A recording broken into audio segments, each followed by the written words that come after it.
우리 머릿속에 떠오르는 하나의 좋은 문구가 하나 있죠. 뭡니까? 내 사전에 불가능이란 없다. 나폴레옹이 했던 말입니다. 그래서 우리는 이 내 사전에 불가능이 없다라는 이 말을 생각하면서 어떤 문제든지 이겨나가려고 합니다. 그런데 어떤 자료를 찾아보니까 이 말이 나폴레옹이 그 알프스 산맥을 넘어가면서 했던 말이 아니라 그의 장군에게 썼던 편지에 있었던 내용들을 약간 이렇게 의역하여서 했다는 말인 내용을 들은 적이 있습니다.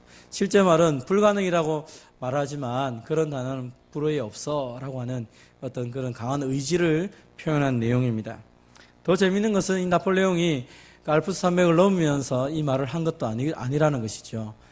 백마를 타고 멋있게 나를 따라오너라 하면서 알프스산을 넘으면서 승리했던 나폴레옹이 아니라 실제로는 그 알프스산은 백마를 타고 건너갈 수가 없다고 말합니다. 그래서 이렇게 조그마한 조랑말을 타고 그 산을 초라하게 건넜던 것이 실제로 나폴레옹의 모습이었다고 말을 합니다. 병사들이 다 이 산을 넘어간 이후에 자기 호위병 몇 명 데리고 쓸쓸하게 이 산을 넘으면서 겨우겨우 넘어갔던 것이 사실은 나폴레옹의 모습이었습니다. 그러나 어쨌든 전쟁을 이겼을 때 그가 그의 삶을 미화하여서 저 멋있는 오른쪽에 있는 그림을 그리면서 내가 바로 이런 사람이야 하면서 불가능이란 없다라고 외쳤다고 말합니다. 그러나 그의 삶 자체는 사람들 보기에 초기에는 불가능이 없는 것처럼 보였지만 그 역시 자신의 한계에 부딪히고 전쟁을 통하여 패망하고 쓸쓸하게 그가 죽었던 것을 우리가 기억합니다. 또 사람들은 자주 이런 단어를 듣기를 좋아합니다. 불가능, 그것은 나약한 사람들의 핑계에 불과하고 그것은 사실이 아니고 하나의 의견일 뿐이다. 영원한 것이 아니기 때문에 일시적인 것이고 도전할 수 있는 가능성을 의미합니다. 용기 있게 만들어주는 것이 바로 불가능한 것이다. 그건 아무것도 아니다. 이것은 아디다스 선전의 문구입니다. 그들은 불가능을 도전하는 것이 자신들의 삶의 목표라고 얘기하면서 사람들에게 불가능을 도전하고 넘어가자라는 얘기를 합니다. 그럼 우리가 아무리 불가능의 문제를 만날 때마다 우리가 해결해보자, 이겨나가보자, 긍정적으로 살아가보자 라고 말한들 그 불가능한 것들이 가능한 것으로 바뀌지는 않는다는 것입니다. 그러면 왜 이 불가능한 것들을 만날 때 하나님은 또 우리에게 이것을 허락하셨을까? 그것이 우리가 오늘 이 불가능을 만났을 때에 가져야 될 자세이고, 그렇다면 이 불가능한 문제들을 어떻게 이겨나갈 수 있을까? 그것이 하나님께서 우리에게 주시는 말씀의 요지인 것입니다. 사랑하는 성도 여러분, 우리는 살아가면서 불가능한 일들을 만나게 됩니다. 그것은 하나님 우리를 향하여서 좌절하고 무너지게 하기 위해서 불가능한 문제를 주신 것은 분명히 아닐 것입니다. 그렇다면 하나님은 왜 우리에게 불가능한 문제를 주시고 또 이것들을 어떻게 해결하기를 원하시는지 오늘 본문의 말씀을 통하여 한번 살펴보고자 합니다. 첫 번째 한번 따라해 봅시다. 예수님은 문제를 통하여 우리의 믿음을 더욱 든든하게 세우고자 하십니다. 오늘 본문에 나타나는 배경은 우리가 잘 아는 것처럼 베세다라고 하는 그 들녘에서 있었던 사건입니다. 예수님이 베데스다 연못에서 38년 된 병자를 살리고 난 이후에 그가 다시 이 갈릴리 지방으로 오게 됩니다. 그리고 갈릴리 바다를 건너서 베세다라고 하는 지역에 이르게 됩니다. 그때 수많은 환자들이 예수님에게 따라오게 됩니다. 수많은 무리가 오죠. 왜냐하면 예수님이 병자를 고치시는 것들을 그들이 보았기 때문입니다. 오늘 성경에서는 그 많은 사람들이 대략 한 5천 명쯤 된다라고 기록을 합니다. 그러나 마태복음에서는 이 5천 명이라는 단어는 어린아이와 여자를 제외한 5천 명, 남자들만을 계수한 것을 말합니다. 그러니까 적어도 오늘 예수님 앞에 나왔던 사람들은 남자들이 한 5천 명쯤 되고 여자와 어린아이를 합한다면 최소 10,000명에서 15,000명, 어떤 사람은 한 2만 명 되는 사람이 예수님에게 몰려왔다는 것입니다. 그러고 그럴 것이 38년 된 병자를 낫기도 했고 여러 가지 질병에 있던 병열 환자들을 낫게 하신 분이기 때문에 예수님에게 나오면 병이 나을 것이니까 찾아온 사람들이 있습니다. 또 어떤 사람들은 예수님의 말씀을 듣고 정말 예수님이 귀한 말씀을 하시는 분이기 때문에 그 말씀을 듣고 싶어서 예수님에 오기도 했습니다. 오늘 본문에는 유월절이었기 때문에 이 유월절 행사를 지키기 위해서 모였던 많은 사람들이 예수님이라는 사람에게 찾아가서 이야기를 듣자 하면서 많이 모여왔다는 것입니다. 여러 가지 이유를 통하여서 예수님에게 많은 사람들이 찾아왔습니다. 예수님은 그 사람들을 불쌍히 여기셔서 병든 사람을 고쳐주기도 하고 예수님은 그들에게 하나님 말씀을 증거했습니다. 해가 어느적 뉘엿뉘엿해서 이제 저녁이 되었습니다. 이제 저녁이 되어서 이 무리가 먹을 것이 필요한 시간이 되었던 것입니다. 예수님께서 제자들에게 말을 합니다. 특별히 오늘 본문은 빌립에게 그 이야기를 했다고 말합니다. 우리가 어디 가서 떡을 사서 이 사람들을 먹이겠느냐. 적어도 5,000명, 남자만 5,000명, 어린아이와 여자아이를 다 합히면 아마 2만 명이 가까운 이 많은 사람들을 어떻게 우리가 먹일 수 있겠느냐라고 질문을 합니다. 현실적으로는 불가능한 이야기죠. 왜요? 이 지금 여기는 빈들입니다. 먹을 것을 사서 줄 수도 없는 것이죠. 그때 빌립이 대충 눈짓으로 계산을 합니다. 그러면서 말을 합니다. 선생님, 제가 대충 생각해 보니까 각 사람에게 조금씩 그 빵을 준다고 할지라도 200데나리온의 떡이라도 부족할 것 같습니다. 한 사람이 200일 동안 일한 그 엄청난 돈을 투자한다 할지라도 여기 있는 사람들에게 부족합니다. 조금씩 주어도 부족할 수밖에 없습니다. 아마 빌립은 머리가 똑똑한 사람이었던지 순식간에 계산을 해내었던 것 같습니다. 그래서 우리가 지금 아무리 노력을 해도 더 이상 이 많은 사람에게 줄 수 없습니다. 부족합니다. 그것이 빌립의 대답이었습니다. 또 그 옆에 있던 예수님과 늘 함께 다녔던 안드레라고 하는 사람이 또 대답을 합니다. 주님, 여기 한 아이가 있어서 보리떡 5개와 물고기 2마리를 가지고 있습니다. 그러나 그것이 이 많은 사람들에게 얼마나 되겠습니까? 안드레가 사람들에게 돌아다니면서 찾아왔지만 찾아온 것은 겨우 작은 보리떡 5개와 물고기 2마리라는 것입니다.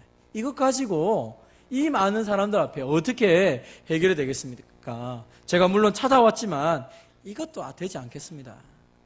아마 빌립도 이야기하기를 부족합니다. 안드레도 여기 가지고 왔지만 그러나 이게 되겠습니까? 안 될 것 같은데요. 빌립과 안드레의 마음 가운데는 약간의 의심과 불가능한 미션을 우리에게 주님이 주신 것처럼 주님을 향하여서 부정적인 대답을 합니다.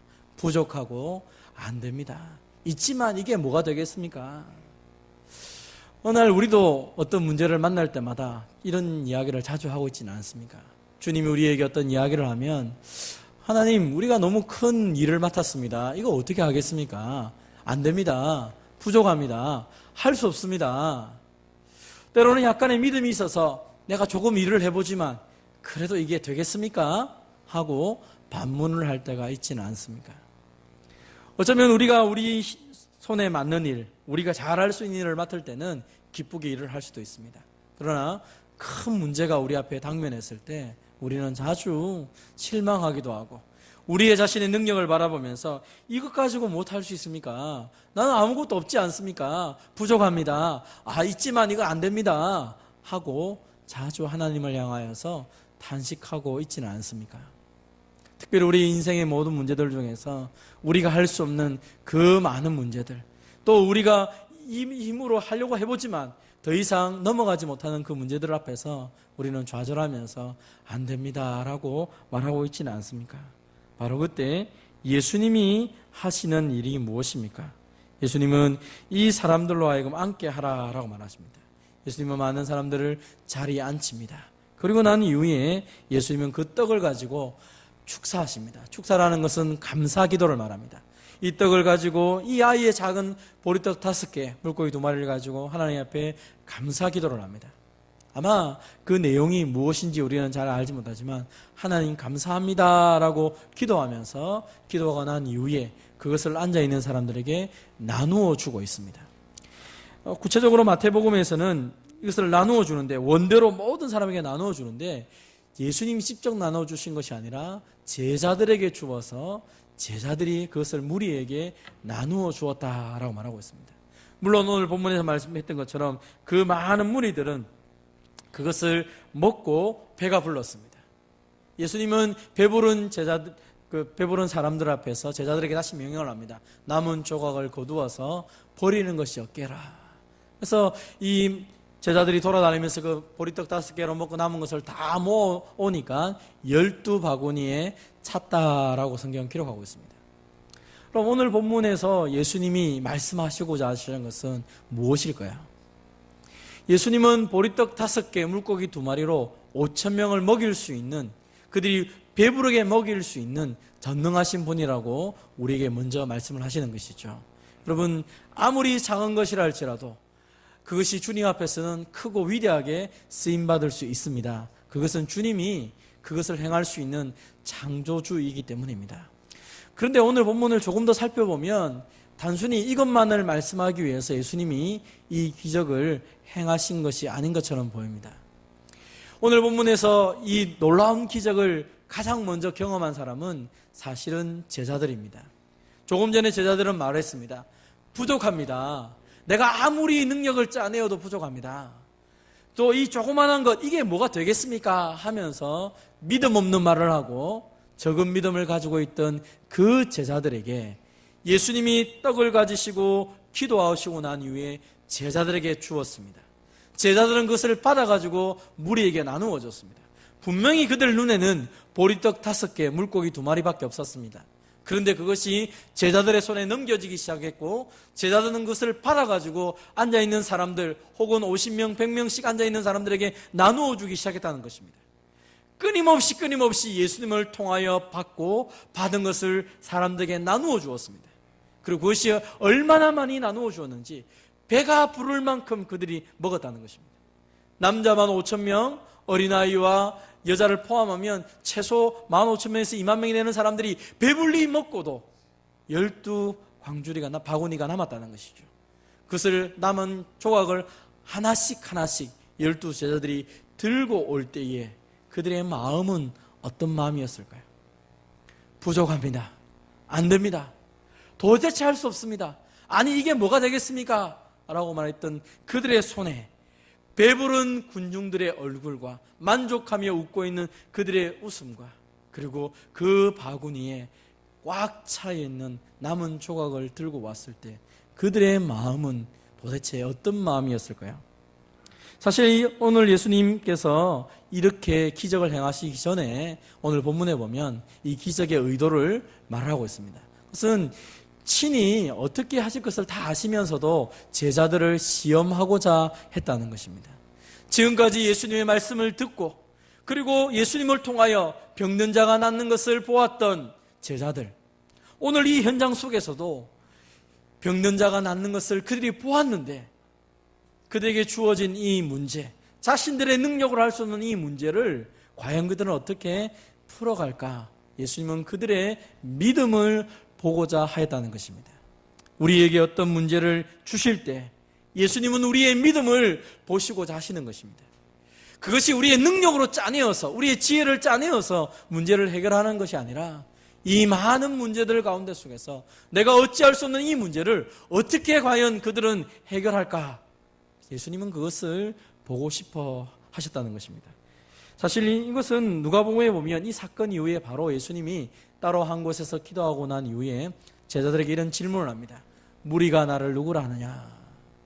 그때 제자들이 얘기합니다. 예수님, 당신을 세례 요한, 엘리야, 선지자 중에 한 사람이 살아났다고 말합니다. 다시 말하면 예수님 당신은 기적의 사람입니다. 사람들은 예수님을 기적의 사람이라고 말하고 있습니다. 그래? 그렇다면 너희는 나를 누구라 하느냐? 그때 베드로가 아주 유명한 고백을 하죠. 하나님의 그리스도이십니다. 하나님이 보내신 그리스도 메시아이십니다. 우리의 질병의 문제뿐 아니라 우리 영적인 문제, 우리의 모든 것을 해결할 수 있는 유일한 문제 해결자가 바로 예수님 당신이십니다 라고 고백을 하였다는 것입니다. 사랑하는 성도 여러분, 예수님이 이 오병이어의 사건, 사실은 마태복음, 마가복음, 누가복음, 요한복음 이 4가지의 복음서 가운데 유일하게 공통적으로 나타나며 모든 사람 앞에서 기적을 행했던 것은 이 오병이어의 기적밖에 없습니다. 예수님이 이 기적을 행함을 통하여서 제자들에게 듣고 싶었고 제자들에게 말씀하고 싶었던 가장 중요한 사건은 무엇입니까? 그것은 나는 5,000명을 먹일 수 있는 이 작은 보리떡 물고기 가지고도 5,000명을 먹일 수 있는 전능하신 사람이야, 능력의 사람이야, 이것을 말하고 싶은 것이 아니었다는 것입니다. 너희는 나를 누구라고 말하느냐? 지금까지 너희가 나를 경험하고 지금까지 나를 만나고 내가 했던 모든 것을 보았는데 너희는 나를 누구라 하느냐? 너희들의 고백을 듣고 싶다. 너희들의 믿음의 그 진보를 보고 싶다라고 예수님이 말씀하시는 것입니다. 그럼 살아가다 보면 우리 인생에 여러 가지 많은 일들을 닥치게 됩니다. 그런데 하나님은 우리 인생을 우리부터 뒤돌아보면 문제가 아주 크게 당면하여서 이 문제 내가 감당할 수 없어요 라고 막 그렇게 할 때가 있습니다. 그런데 가만히 보면 그 문제, 감당할 수 없는 것을 하나님 우리에게 주신 적이 없더라는 것입니다. 우리가 세월을 지나보면 그때 참 그 고비를 내가 넘길 수 있었는데 왜 그때 포기했지? 그때 넘길 수 있었는데, 그렇게 말할 때가 자주 있는 것을 보게 됩니다. 고린도전서 10장에 보면 하나님이 우리에게 시험을 주고 문제를 주실 때 그 문제에 빠져서 망하게 하기 위해 주신 것이 아니라 그것을 감당할 수 있는 능력을 주신다고 말씀하십니다. 때로 우리가 감당하지 못할 때 하나님이 하시는 방법은 무엇입니까? 피할 길을 주셨다가 그 피할 길 가운데 속에서 다시 능력을 회복하여서 그것을 넘고 밟고 넘어갈 수 있는 힘을 주셔서 어떤 문제라도 이겨나갈 수 있도록 우리에게 하시겠다라고 말씀하시는 것입니다. 사랑하는 성도 여러분, 감당하지 못할 시험을 우리에게 주신 적도 없고 우리가 할 수 없는 것을 하나님이 주시고 명하신 적도 없다라고 성경은 말씀하고 있다는 것입니다.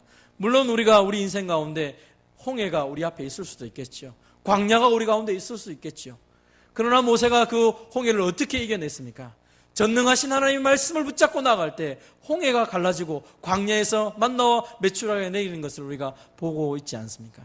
능력의 하나님은 우리 가운데 함께 계시기 때문에 문제만 바라보면서 그 문제를 통하여서 하나님 앞에서 좌절하라는 것이 아니라 그 문제 속에서 문제보다 더 크신 하나님을 바라보며 하나님을 의지하고 더 큰 믿음을 가지라고 우리에게 말씀하시는 것입니다.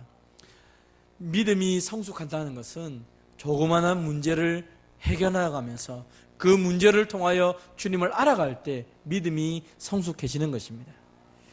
우리는 어떤 문제를 하나님이 우리에게 허락할 때마다 왜 나에게 이런 문제를 주십니까? 라고 탄식하거나 혹은 나는 부족하고 나는 안 됩니다라는 그 생각 속에서 우리가 좌절할 것이 아니라 이것을 통하여 나에게 말씀하시고자 하신 하나님의 뜻이 무엇인지, 이것을 통하여 더 큰 은혜를 베풀고자 하신 하나님의 은혜가 무엇인지를 깨달아야 되고 그 문제를 통하여 하나님을 경험하고 더 큰 믿음을 가질 수 있는 저와 여러분 되시기를 주님의 이름으로 축원드립니다. 주님이 우리에게 원하시는 것은 더 하나님을 알아가고 더 든든한 믿음 가운데 서가기를 원하신다는 것이죠.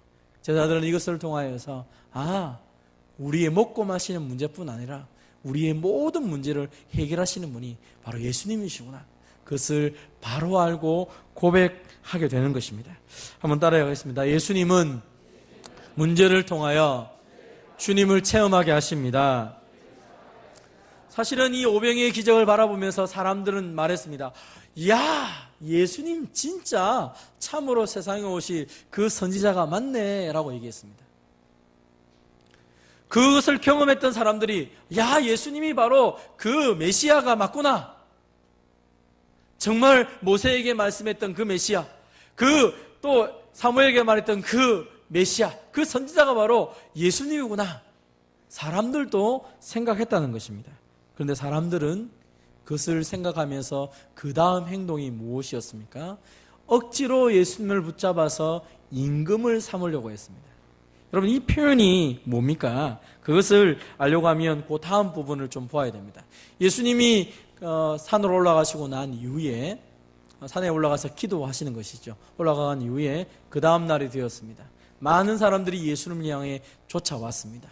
근데 예수님이 그 전날보다 더 많은 사람들이 예수님에게 왔는데 그들을 향하여 이렇게 말씀하십니다.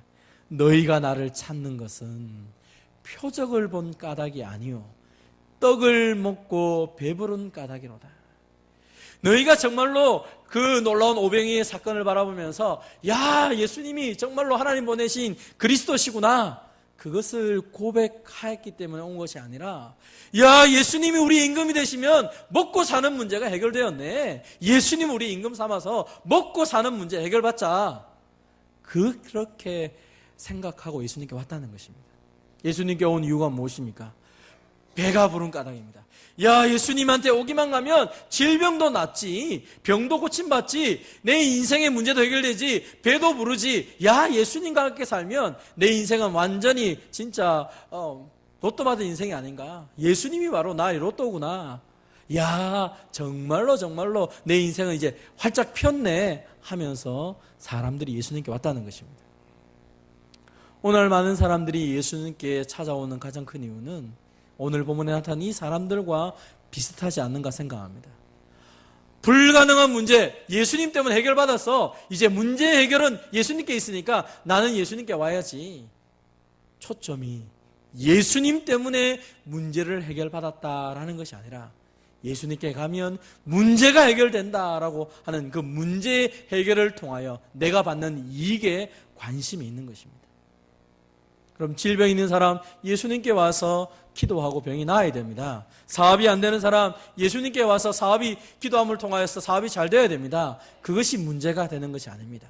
근데 더 큰 문제는 목적과 수단이 바뀐 것입니다.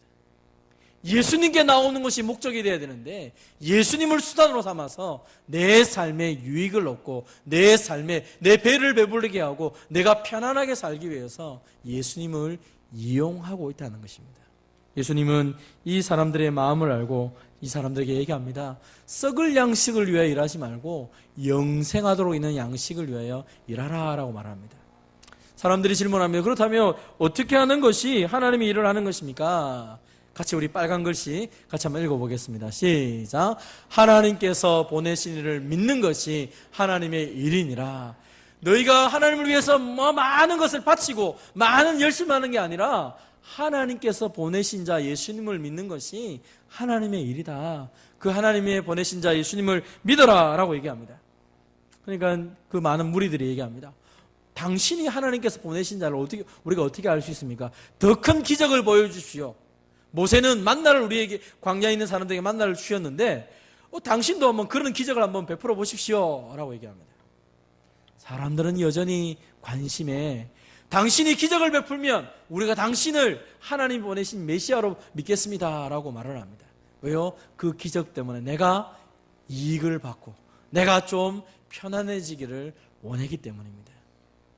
예수님이 정확하게 말씀합니다. 모세가 만나를 준 것이 아니라 하나님이 만나를 주신 것이다. 하나님이 주신 그 만나를 먹게 하신 이유가 무엇이냐? 날마다 하나님을 의지하며 살아가게 하라는 것이지 그거 먹고 배부르고 그거 위에 살아라고 말한 것이 아니다라고 말합니다. 그러면서 내가 바로 그 하나님이 보내신 생명의 떡이다. 내게 오는 자는 결코 줄이지 아니할 터요 나를 믿는 자는 영원히 목마르지 아니하리라. 예수님이 말씀하십니다. 너희가 정말로 영원하게 목마르지 않고 줄이지 않고 영생을 구하고 살기를 원한다면 나의 말을 믿고 나를 믿고 살아라라고 말씀하십니다. 근데 사람들이 이 말을 들을 때 혼란을 느낍니다. 당신이 생명의 떡이라고? 그래, 예수님 말씀에 내 살을 먹고 내 피를 마셔야지만이 구원을 받을 수 있다, 영생을 누릴 수 있다라고 말을 합니다. 그때 사람들이 혼란을 느끼기 시작합니다. 아니, 우리는 지금 배부르고 우리의 삶이 윤택해지기 원하는데 어떻게 당신을 먹을 수 있느냐, 당신의 살을 먹을 수 있느냐, 당신의 피를 마실 수 있느냐, 도대체 왜 이렇게 어렵게 가르치느냐, 당신 못 따라다니겠다, 우리 헤어집시다 하면서 수많은 사람들이 예수님의 말씀을 듣자 떠나가기 시작합니다. 저 예수님 따라다니니까 머리가 복잡하고 귀찮고 안 되겠네, 당신의 살을 먹으라고, 당신의 피를 먹으라고, 당신이 하나님의 아들로 능력을 보여달라니까 능력은 보이지 않고 말씀만 하고 있네, 귀찮아 하며 사람들이 떠나가기 시작했습니다. 많은 무리가 예수님을 떠나갔다라고 성경은 말씀하고 있습니다. 그때 예수님이 제자들을 향하여 말합니다. 너희도 가려느냐? 예수님께서 12 제자에게 질문합니다. 그때 베드로가 이런 대답을 합니다. 우리 같이 한번 한번 말씀을 읽어보겠습니다. 시작. 시몬 베드로가 대답하되 주여 영생의 말씀이 주께 있사오니 우리가 누구에게로 가오리까? 우리가 주는 하나님의 거룩하신 자이신 줄 믿고 알았사옵나이다. 아멘. 베드로가 얘기합니다. 주님, 영생의 말씀이 주님께 있는데 우리가 어디 갑니까? 우리가 딴 데 안 갑니다. 우리는 주님이 하나님의 거룩하신 자 메시아인 줄을 압니다. 믿고 알았기 때문에 더 이상 딴 데 가지 않습니다. 우리는 당신만 따르겠습니다 라고 말하는 것입니다. 오병이의 기적을 바라보면서 제자들이 확실하게 고백했던 내용이 무엇입니까? 예수님은 먹고 마시는 문제만 해결하신 분이 아니라 정말 살아있는 말씀을 알 뿐 아니라 하나님이 보내신 자, 정말 참된 메시아가 맞구나. 제자들의 관심은 처음에 부족함, 상황, 떡에 관심이 있었습니다. 그러나 예수님이 행하시는 그 놀라운 기적을 본인들이 행하면서 깨닫는 것입니다. 그들의 눈에 보였던 것은 보리떡 5개와 물고기 2마리밖에 없었지만 주님이 그들을 통하여, 믿음 없는 그들을 통하여 역사하신 것을 바라보면서 주님은 정말로 먹을 것만 챙겨주시는 분이 아니라 정말로 하나님이 보내신 메시아가 맞구나. 그들은 그 부족한 현장, 불가능한 현장 속에서 예수님의 선한 도구로 쓰임받음을 통하여서 예수님이 진짜로 생명의 말씀을 하시는 분이시고 하나님이 보내신 거룩한 자 메시아인 것을 깨닫고 알고 믿게 되었다라고 고백을 하는 것입니다. 여러분, 인생에 문제가 생길 때 우리는 누구에게 찾아갑니까? 문제가 생기면 전문가에게 찾아가는 게 정상적입니다. 뭐가 고장이 났으면 그것을 전문적으로 해결하는 사람에게 찾아가는 것이 맞는 것입니다. 마찬가지로 인생의 문제가 생겼을 때, 우리의 삶의 문제가 생겨서 도대체 내 힘으로 감당할 수 없을 때 우리는 우리의 구원자 되신 예수님에게 찾아갈 때에 우리의 모든 문제가 해결되는 것을 믿으시기를 바랍니다. 그래서 내 인생에 내가 하지 못할 정말 불가능한 문제를 만날 때마다 우리가 주님 앞에 나아가는 것입니다. 주님 이 문제를 해결하실 분이 아니십니까? 우리가 주님만 붙잡습니다. 주님은 나의 구원자이시고 나의 창조주이시고 나를 모든 것을 해결하시는 분이십니다. 내가 주님과 함께 살아가기를 소망합니다. 주님, 내게 은혜를 주시옵소서. 그것이 우리가 주님 앞에 나아갈 이유가 되고 또 우리의 그 주님이 분명한 구원자가 되시기 때문에 그 주님과 더불어 믿음으로 이 모든 것들을 해결해 나가는 것입니다. 우리가 한번 읽어보도록 합시다. 읽겠습니다. 시작. 인생의 방황은 예수님을 만나면 끝이 나고 신앙의 방황은 왕궁중부교회를 만나면 끝이 납니다. 어떤 전도지에 이 비슷한 내용이 적혀 있는 것을 제가 보고 이렇게 각색을 했습니다. 그럼 우리의 인생은 예수님 만나면 끝이 납니다. 왜 그렇습니까? 우리의 시작과 끝과 과정의 모든 것들을 예수님이 주관하시기 때문입니다. 그래서 문제를 만날 때마다 예수님께 맡겨놓으면 되는 것입니다. 신앙의 방황이 있습니까? 그러면 교회를 통하여서 신앙의 방황을 끝내야 됩니다. 저는 그 여러분의 신앙의 방황이 우리 교회를 통하여 끝이 나기를 바랍니다. 그럼 여러 가지 고민이 있습니까? 말씀을 붙잡고 고민하십시오. 하나님께서 우리 교회에 세워주신 직분자들이 하는 일이 무엇입니까? 목사가 왜 존재합니까? 강도사들이 왜 있습니까? 장로님들과 권사님들, 안수집사님들이 왜 교회에 있습니까? 교사들이 왜 교회에 있습니까? 방황하는 성도들에게 말씀을 통하여서 무엇이 하나님의 뜻인지를 제대로 가르쳐주며 그 하나님의 말씀 위에서 우리의 방황이 끝내기를 원한다는 것입니다. 그래서 여러 가지 많은 문제 속에서 답을 몰라서 내가 더 이상 할 수가 없습니다. 부족합니다. 안 됩니다라고 하는 이 상황들을 주님 앞에 들고 나와서 말씀 앞에 엎드려 기도하고 말씀을 통하여 그 모든 비밀을 찾아나가기 시작할 때 하나님은 우리 인생을 새롭게 펼쳐가는 것입니다. 사랑하는 성도 여러분, 불가능한 일이 여러분에게 주어졌습니까? 아니, 내가 불가능한 일을 만났습니까? 그때마다 이 모든 것을 완전하게 해결하시는 주님 앞에 나아가시고 그 모든 문제를 내려놓고 주님과 더불어 여러분의 인생을 새롭게 시작하는 저와 여러분 되시기를 바랍니다. 너희는 여호와를 만날 만한 때에 찾으라. 가까이 계실 때 그를 부르라. 주님이 우리에게 명령하십니다. 주님을 찾고 부를 때에 만나주시고 우리의 인생의 모든 문제를 해결하실 것입니다. 주님은 이 오병이어를 통하여 5,000명, 그 15,000명, 2만명이 넘는 사람들에게 그들이 원하는 대로 주실 수 있는 분인 것처럼 오늘도 우리의 인생의 문제를 붙잡고 하나님께 나아갈 때 하나님 우리의 뜻뿐만 아니라 우리가 생각하는 것, 구하는 것 이상으로 우리에게 덧입혀 주실 분이 우리가 믿는 하나님이십니다. 그 놀라우신 은혜를 맛보며 경험하며 주님과 동행하는 저와 여러분 되시기를 주님의 이름으로 축원드립니다.